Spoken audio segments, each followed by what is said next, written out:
Olá, pessoal. Álvaro, boa tarde. Boa tarde, Guilherme. Boa tarde, pessoal. Olá a todos que estão aí participando das nossas conversas aí no portal Conexão Livre sobre política e espiritualidade. Hoje nós vamos dar sequência aí nas nossas conversas, né, Álvaro? Vamos falar na área de linguagem, faz parte aí de um módulo de introdução às nossas conversas sobre política e espiritualidade, mas lembrando que é importante aí quem já fez o curso de Leis e Princípios. E o pessoal que está aí nos grupos que estão recebendo esse vídeo, aí, Ronaldo, César, Fred, Henrique, Paola, a turma toda aí do Política, do Voto Conservador, o pessoal lá do curso do Portal Pensar também, né, do curso de Leis e Princípios, que terminou a turma 1, eventualmente a turma 2 também. Se vocês quiserem participar da construção, né, de feitura desses vídeos, e óbvio, nós estamos selecionando uma pauta, mas a ideia é enriquecer essa pauta também com a colaboração de vocês. Então, até para a gente definir essa pauta melhor, já tem algumas ideias aí que a gente levantou para a gente poder conversar, mas a gente aguarda a participação de vocês, especialmente o Ronaldo, que está muito motivado, viu, Ronaldo? Se quiser se aproximar para a gente poder trocar umas ideias sobre conteúdo, trazer outros autores, e a gente construir aí umas conversas e umas linhas de produção de conteúdo para o portal de política e espiritualidade, tá bom? Então a gente está começando com o assunto de linguagem. A gente lembra aí vocês que a gente parte do pressuposto, né, do que a gente explicou nesse curso de Leis e Princípios, que é baseado na obra de Ubaldi. Se você não assistiu o primeiro vídeo que a gente vai falar do nascimento da linguagem, assista lá, porque tem algumas ideias importantes sobre isso. E a gente vai retomar hoje para a gente conversar um pouquinho. Essa aí é as imagens da Babel, né, Álvaro? Que a gente colocou rapidamente no vídeo passado. E a gente vai falar só de um trecho específico desse vídeo, pessoal, que é Um Mundo, Uma Língua, como a linguagem transformou a humanidade. É um vídeo bem interessante que está no TEDx. É um vídeo do Mark Pagel. E a gente sugere que vocês vão lá assistir. Vamos tocar um trechinho, Álvaro, que ele fala exatamente essa questão da Babel e do desafio linguístico nesse mundo globalizado. Está no minuto 15. O Álvaro vai Tem que compartilhar aí, liberar para mim, Guilherme. conversar aí com vocês. Deixa eu liberar aqui para você. Ele vai estar falando da questão desse mundo nosso que está bem globalizado e o desafio, por exemplo, da questão linguística nesse sentido. Para a gente poder avançar depois. Assistam o vídeo na íntegra, tá, pessoal? At any time in its past. And that communication, that connectivity around the world, that globalization now raises a burden because these different languages impose a barrier, as we've just seen, to the transfer of goods and ideas and technologies and wisdom, and they impose a barrier to cooperation. And nowhere do we see that more clearly than in the European Union, whose 27 member countries speak 23 official languages. The European Union is now spending over 1 billion euros annually translating among their 23 official languages. That's something on the order of 1.45 billion US dollars on translation costs alone. Now think of the absurdity of this situation. If 27 individuals from those 27 member states sat around a table speaking their 23 languages, some very simple mathematics will tell you that you need an army of 253 translators to anticipate all the pairwise possibilities. The European Union employs a permanent staff of about 2,500 translators, and in 2007 alone, and I'm sure there are more recent figures, something on the order of 1.3 million pages were translated into English alone. And so, if language really is the solution to the crisis of visual theft, Beleza, Álvaro. really is the conduit of our cooperation. Muito bom. Vocês viram aí, pessoal, que ele expôs a questão, né, uma questão que é a da barreira linguística, que representa um custo enorme para a União Europeia, a ONU, os organismos internacionais todos, os países, de uma maneira geral. Mas essa não é a principal questão da linguagem que nós vamos abordar, embora ela seja interessante. Tem um livro muito bom, eu li alguns anos atrás, que é esse aí, chama O Desafio das Línguas, Le Défi des Langues, de Claude Piron. Ele é um tradutor e ele fez uma pesquisa relacionada a Esperanto. Na época eu estava estudando esse idioma, ó, e ele conta uma história bem interessante, ele dá bastantes detalhes, e ele propõe, né, algumas soluções e faz uma defesa brilhante nesse livro. É um livro bem, bem interessante, em que ele expõe de uma maneira razoavelmente científica essa questão. Mas aqui a gente vai querer tratar de uma outra vertente, né? Hoje nós vamos falar um pouquinho de um vídeo do Olavo, mas antes só lembrar que no vídeo anterior nós vimos, né, da psicografia do Chico Xavier e do Valdo Vieira, o livro Evolução em Dois Mundos. E nós vamos partir aqui de uma ideia de que a linguagem foi nos dada, de uma certa maneira, por intervenção, né, espiritual, digamos assim, foi dada aos homens como um acréscimo, né, da misericórdia divina, para que nós pudéssemos fazer esse processo de retorno a Deus mais rapidamente. O que nos diferencia, de fato, dos animais é a nossa capacidade de uso do pensamento contínuo, da inteligência e da formação de cultura, para nós podermos avançar daquilo que é sensível, que é concreto para nós, que é o nosso mundo sensível que nos cerca, para um mundo abstrato, um mundo de ideias. Então isso é muito importante vocês verem esse vídeo também, estudarem o capítulo indicado lá do Evolução em Dois Mundos, né, Álvaro?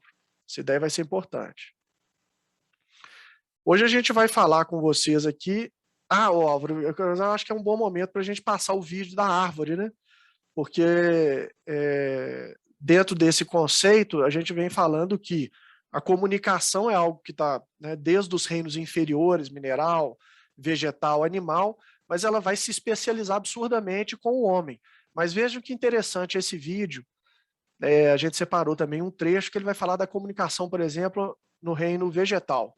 Só para vocês verem que as plantas já utilizam certos recursos de comunicação que a gente nem imagina. O químico e zoólogo americano David Rhodes realizou um experimento interessante. Ele infectou uma floresta de salgueiros com lagartas tóxicas. Sua intenção era que a árvore se protegesse deles. Para a defesa, levou ácido clorogênico, que é tóxico para as lagartas, e claro, elas morreram. Misteriosamente, um grupo de salgueiro nas proximidades, porém que não foram infectados por insetos, também aumentaram seu nível de ácido clorogênico frente a um possível ataque. Isso demonstrou que houve algum tipo de comunicação entre os salgueiros. Algo muito semelhante acontece com as acácias. As girafas mordem suas folhas apenas em um momento e depois as deixam de lado. As girafas sabem que essas árvores, quando se sentem atacadas, geram taninos que são mortais para os herbívoros. E não só isso, as girafas não podem mais comer de árvore alguma desta floresta, porque todas, ao mesmo tempo, passam a gerar essa substância tóxica, mais uma vez demonstrando que houve algum tipo de comunicação. Beleza.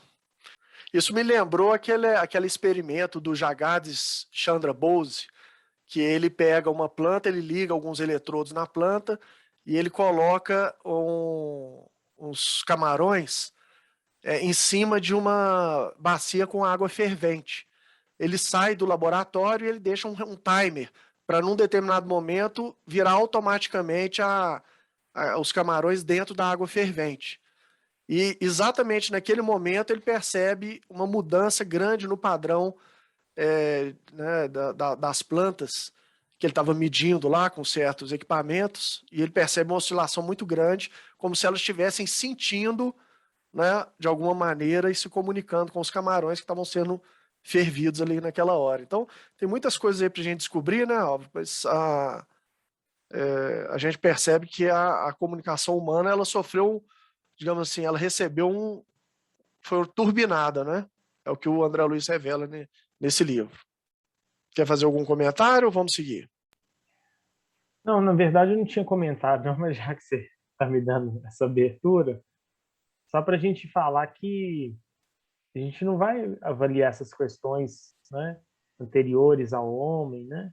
A gente trouxe esse aspecto do livro Evolução em Dois Mundos para ver como que a linguagem surge e qual que é a função que ela tem na nossa vida, né? Porque a nossa intenção é entender como é que a gente está empregando a linguagem hoje, ou mal empregando, né? Sim. E como a gente precisa corrigir essa disfunção. Exatamente. Tem um teórico aí, linguística, né? Dizem que a linguística, de uma certa maneira, foi muito impactada por ele, que é o Ferdinand de Saussure. Ele, embora não seja uma unanimidade, ele tem a ideia dessa trindade aqui, digamos assim, que é a de significado, significante e referente. E o que significa isso aí? Vamos de maneira bem simples, tá? Quando a gente usa uma palavra, por exemplo, celular, né, que é o conjunto de determinadas letras, formam esse som que vocês ouvem aí, celular. Isso vai despertar na cabeça de vocês uma imagem. E provavelmente vai ser alguma coisa semelhante a isso aqui, ó. Um telefone, um aparelho celular, certo? Então, o que significa isso? O signo é esse conjunto de fonemas, não é isso, Álvaro? É o conjunto de fonemas que dá esse som, esse agrupamento vocal, é o signo. O significado é a descrição daquilo que o signo aponta. Ou seja, um aparelho para comunicação, um aparelho tecnológico para comunicação entre as pessoas por via de ondas, né, sei lá, ondas magnéticas. E o referente é o aparelho propriamente dito. Da mesma maneira, se eu falar uma caneta, você vai ter isso aqui em mente. Isso aqui é o referente, o significado é objeto para escrever, e o signo é caneta, esse som, esse conjunto de letras e sons para designar, nesse caso, esse objeto.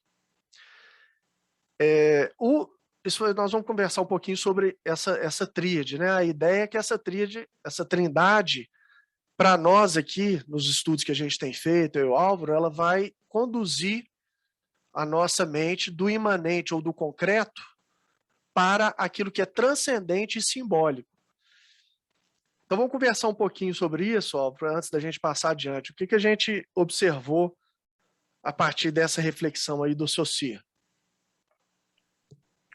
A gente comentou um pouco, né? E a gente precisa partir dessa avaliação do plano sensível, né? Do concreto. E para isso a gente precisa observar o referente, que é, como você falou, né? O objeto concreto, né? Na sua existência. E a partir disso a gente constrói o signo, né? Composto pelo significante e pelo significado. Para a gente conhecer o mundo, conhecer a realidade, né? E a partir disso a gente poder entrar em comunicação uns com os outros, porque o que eu posso avaliar, né, da realidade, você também poderá, né? Você mostrou o celular, eu vi o celular que estava na sua mão, né? A gente agora está utilizando essa palavra que é o significante, né, desse referente, desse objeto. E a gente sabe o significado disso, o que ele é, né? Que é um objeto utilizado, né, para múltiplas funções, etc.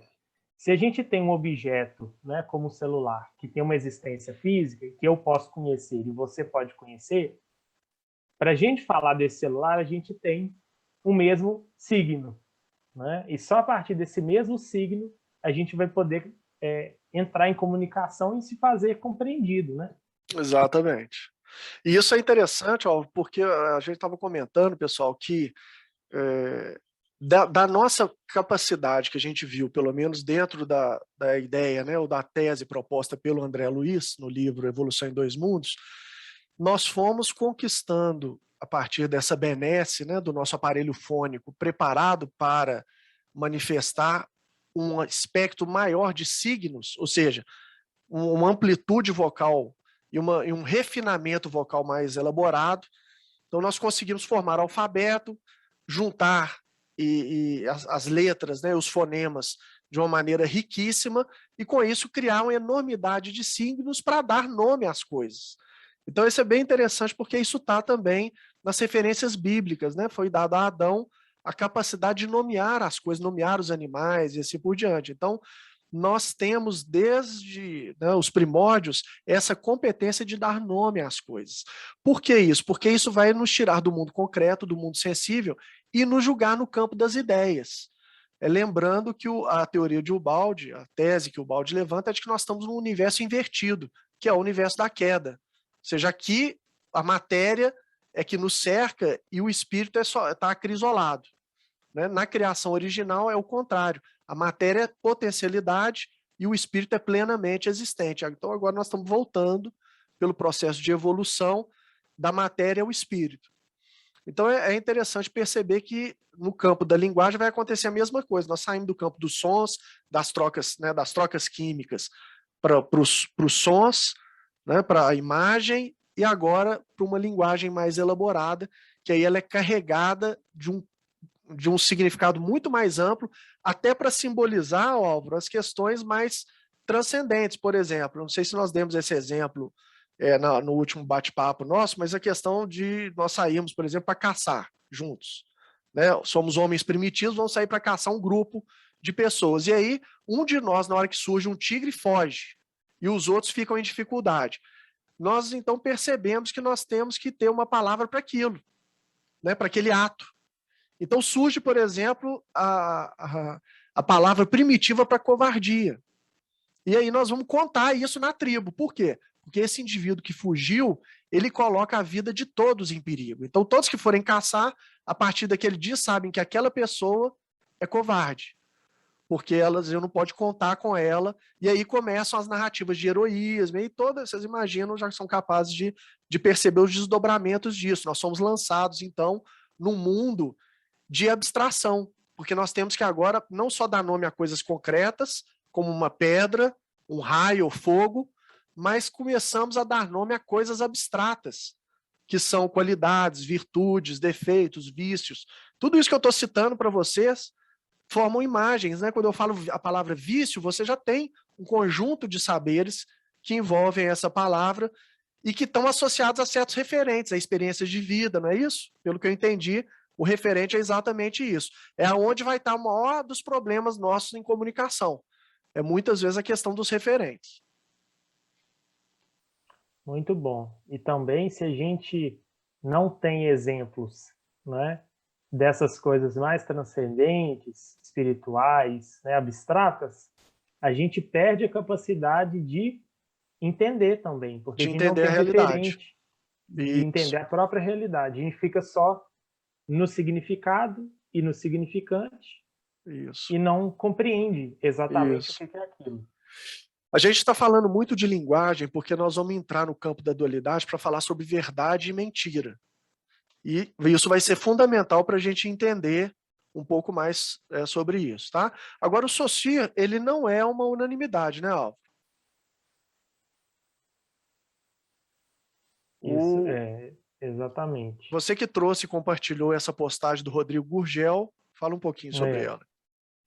Bom, a gente já estava conversando sobre essa questão, né, do signo, da teoria do signo, e eu topei com essa pergunta, né, que fizeram para o Gurgel sobre o que ele achava do Saussure, e ele respondeu: acho que ele é uma invenção dos seus alunos, uma invenção que para muitos deu certo. A gente não conhece a obra dele assim, né, para examinar, né, saber o que o Gurgel quis dizer com isso, né? Mas claramente para mostrar que não é isso tudo que acreditam, né?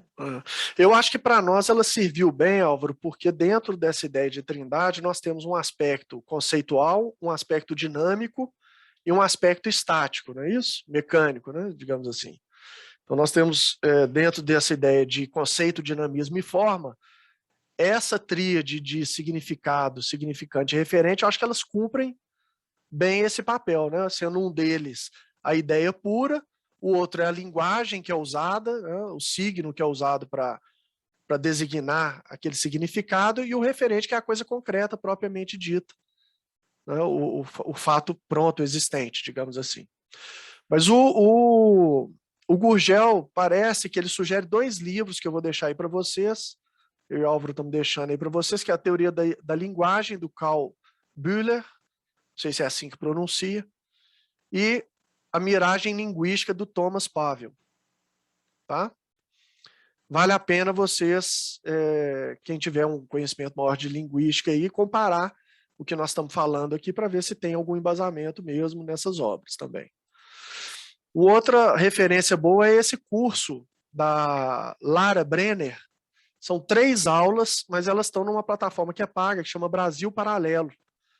Ela vai falar nessas 3 aulas sobre linguagem e é bem interessante também, vale a pena dar uma assistida, tá bom? Quem puder, não deixe de conferir lá, não.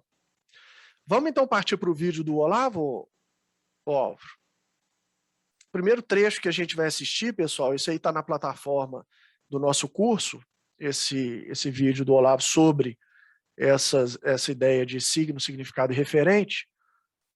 Nós vamos assistir A Busca da Verdade, que eu dei esse nome aí para esse trechinho, vai do minuto 2 ao minuto 3 e 15 segundos. E o mundo do discurso é outra.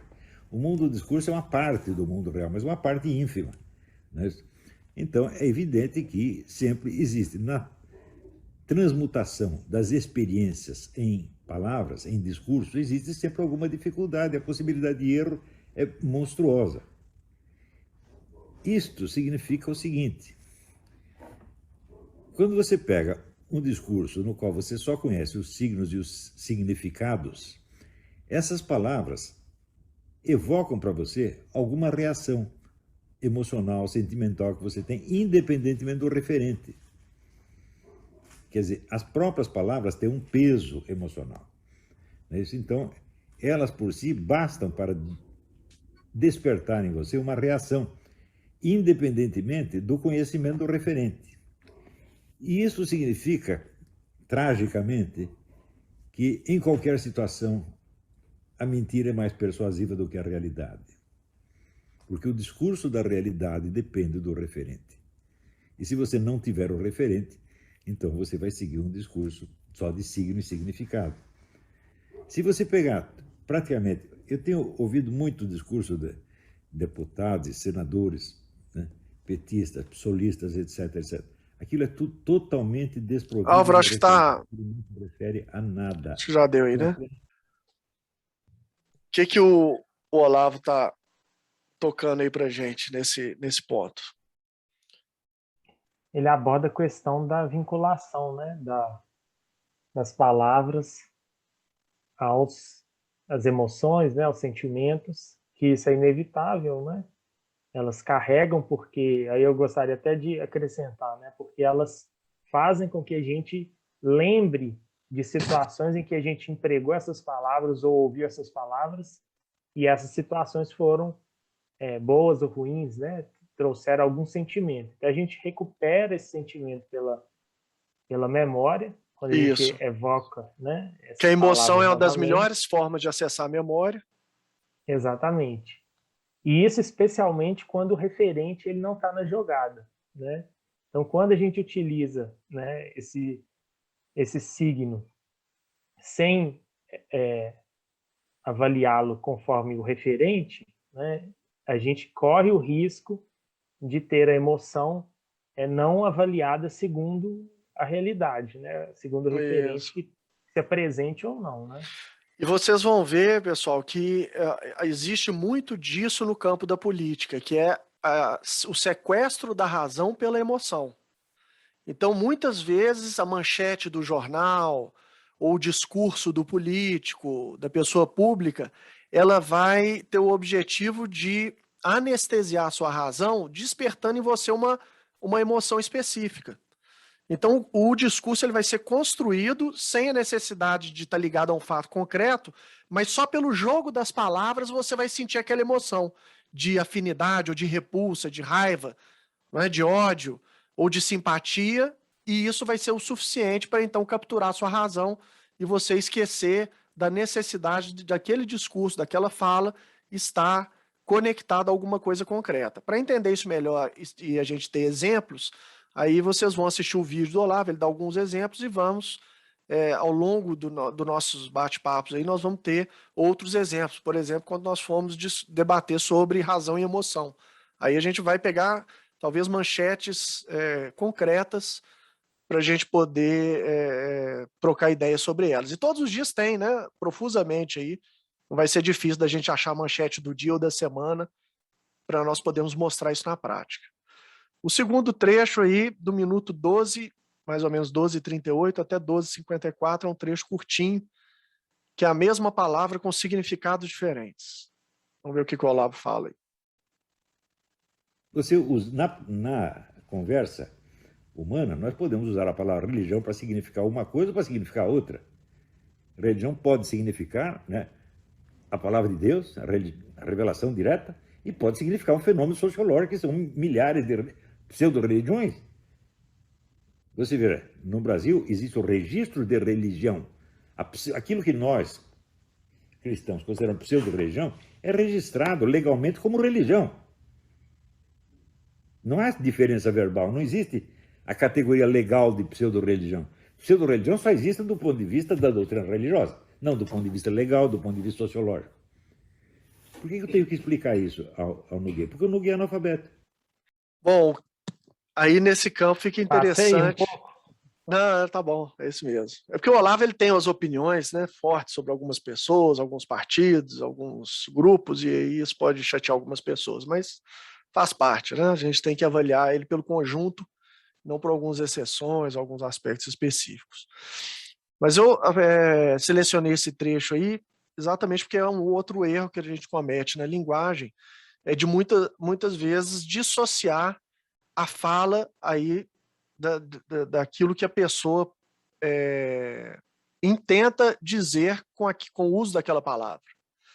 E isso leva a inúmeros problemas e muitos comunicadores espertos se aproveitam disso para poder enganar, né, os seus interlocutores. Então a gente tem que estar muito atento ao uso das palavras e a ideia Por isso que é importante a gente acessar os livros, porque quando a gente escreve, né, aí nós vamos ter que colocar dentro dessa ideia da gramática, que é expressar de maneira mais exata possível um pensamento, nós vamos acessar, então, o pensamento mais próximo da sua ideia original, daquele referente que ele quis apresentar com aquela ideia, tá? Então, tem que estar atento aí a isso.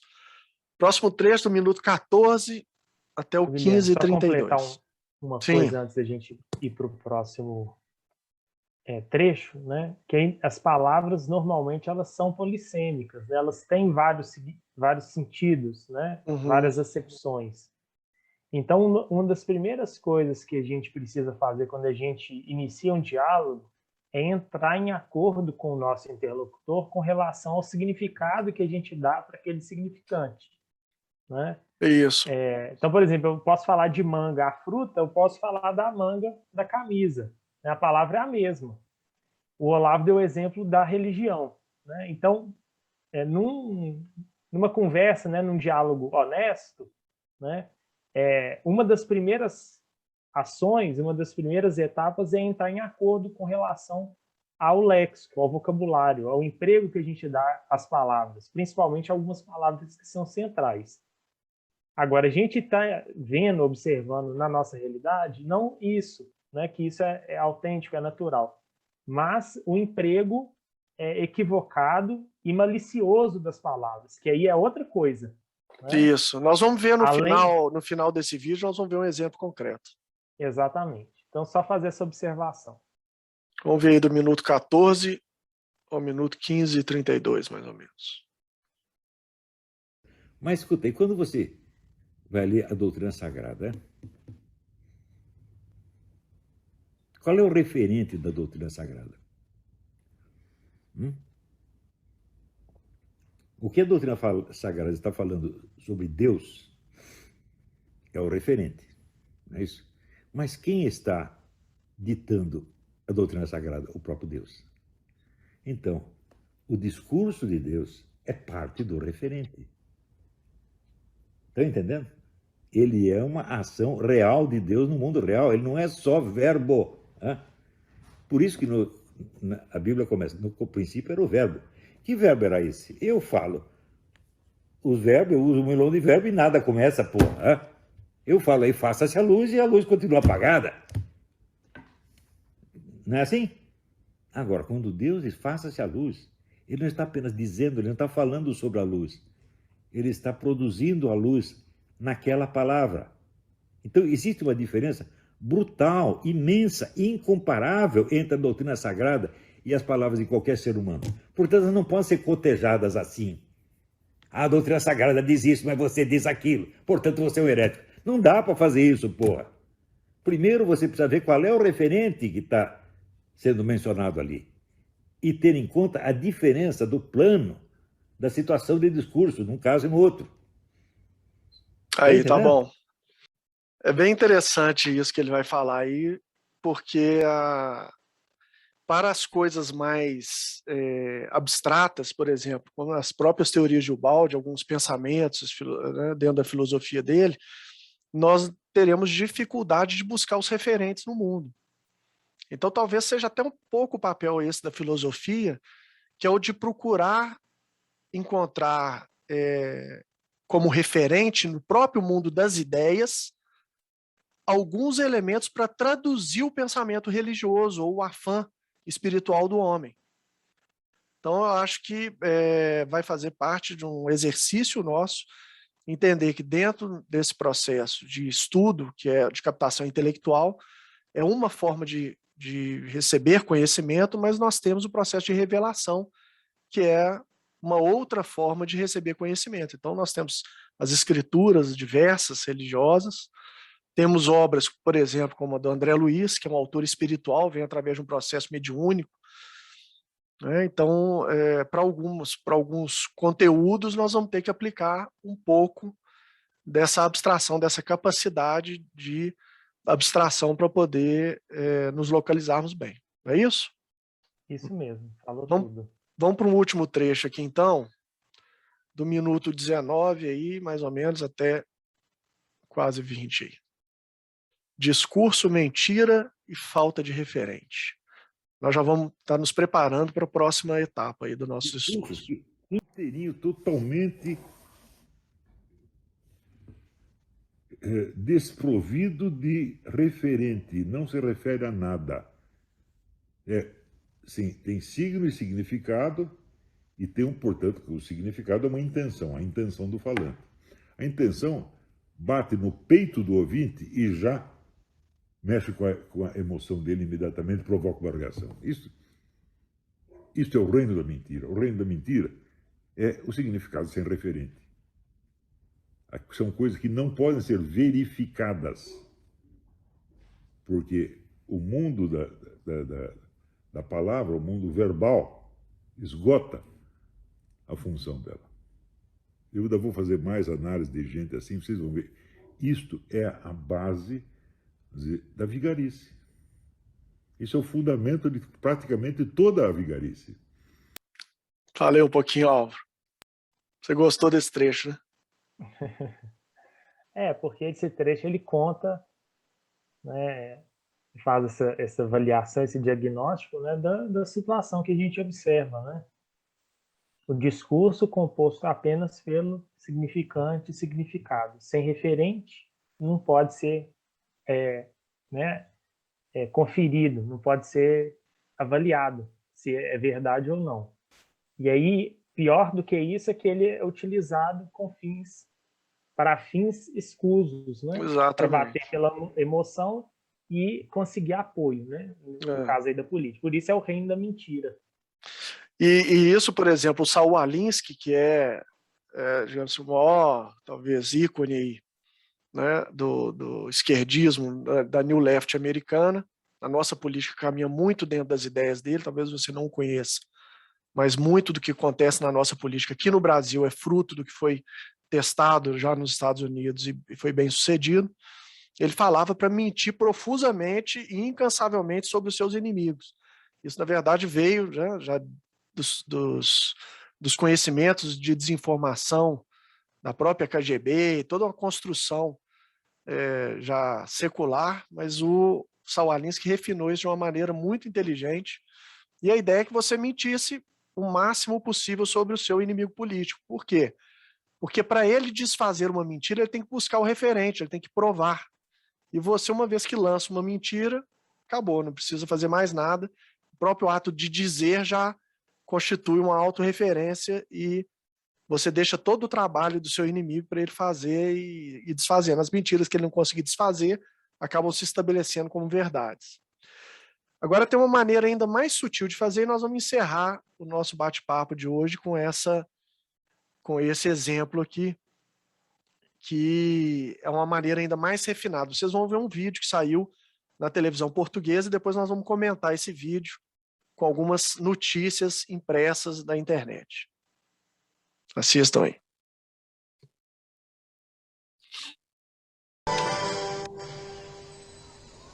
Jair Bolsonaro já bloqueou mais de 170 contas nas redes sociais, a maioria de jornalistas e congressistas. Os dados foram apresentados hoje pela Human Rights Watch. Em comunicado, a organização não governamental acusa o presidente brasileiro de violar a liberdade de expressão, a livre participação em debates públicos e de impedir o acesso à informação. E tá bom. Olha que interessante, pessoal. O jornalista fala que Bolsonaro foi acusado de limitar a liberdade de expressão, isso que fica gravado. Isso aí é uma maneira até mais sutil, né, Álvaro? Porque quando ele te dá os signos, né, o conjunto de palavras, você vai montando na sua cabeça uma determinada ideia e ele sabe que vai te conduzir para um referente que não é a notícia concreta, verdadeira que não é o fato. Então você vai ter uma outra coisa em mente. Então quando ele fala assim, ó, está cerceando a liberdade de expressão, bloqueou 170 contas, você vai acreditar, na hora que você estiver vendo essa matéria, que o presidente bloqueou as contas pessoais de 170 pessoas, não é isso? Ou seja, ele está limitando a liberdade de expressão de jornalistas. Então o cara lá em Portugal, ele vai olhar essa notícia e vai falar assim, ó, o Bolsonaro está calando os jornalistas do país. Mas qual que é a notícia de fato? O Bolsonaro impediu 170 pessoas de terem acesso às contas, à conta pessoal dele, por exemplo, no Twitter. Então ele bloqueou o acesso dessa pessoa à conta do Twitter dele. A pessoa continua tendo liberdade de expressão, ela pode falar à vontade no jornal, ela só não pode ir lá na rede social dele e dar algum palpite, xingar, contar alguma mentira, não é isso? Essa é a notícia. Mas o que vai ficar gravado para as pessoas é de que ele está limitando a liberdade de expressão. Então a notícia escrita foi essa aqui, ó. Bolsonaro bloqueou mais de 170 perfis nas redes sociais. Você acha que ele está bloqueando os perfis dessas pessoas, impedindo essas pessoas de terem a rede social delas. Quem, na verdade, está fazendo isso é o Supremo Tribunal Federal. A Moraes determina o bloqueio de contas de bolsonaristas em redes sociais no exterior. Nesse caso, ele não está bloqueando as pessoas de acessarem certos lugares. Ele está bloqueando as pessoas de acessarem a internet com redes sociais. Isso sim é grave. Não é isso? Então, a gente vê uma outra notícia aqui, ó. E olha que interessante. Com Bolsonaro, liberdade de expressão diminui no país, aponta relatório. Olha só que luciférica que é essa situação. Como que ela é terrível, pessoal. A notícia pode ser verdadeira. Ou seja, se o Supremo Tribunal Federal limitar todos os bolsonaristas nas redes sociais, digamos assim, limitando a liberdade de expressão dos apoiadores do presidente, a liberdade de expressão vai diminuir ou aumentar no país? Vai diminuir. Então a notícia é verdadeira, mas ela aponta dentro da sua cabeça para algo totalmente falso. Ou seja, com o Bolsonaro a liberdade de expressão diminui. Você é levado a concluir que é Bolsonaro que está diminuindo a liberdade de expressão.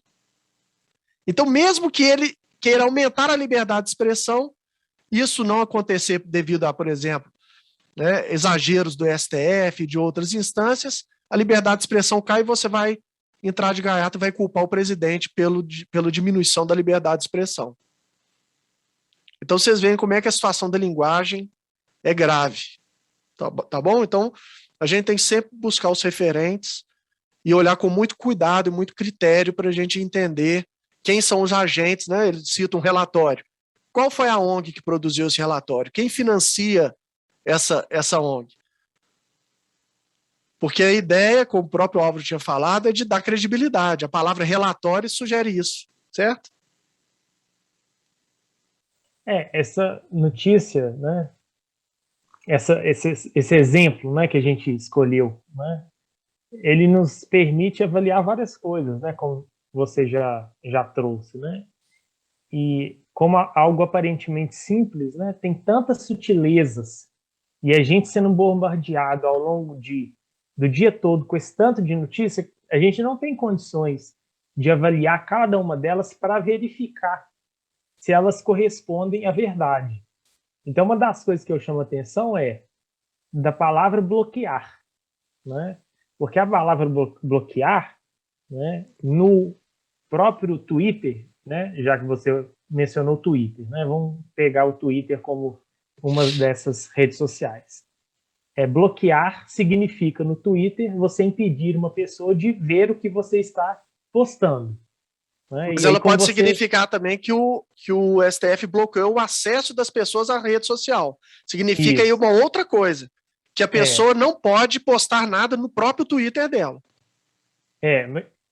Mas inclusive esse uso, né, do bloquear é até utilizado mais a palavra suspensão. Suspensão, até exatamente. Interessante que nesse caso colocaram a mesma palavra, né, mas com significados totalmente diferentes.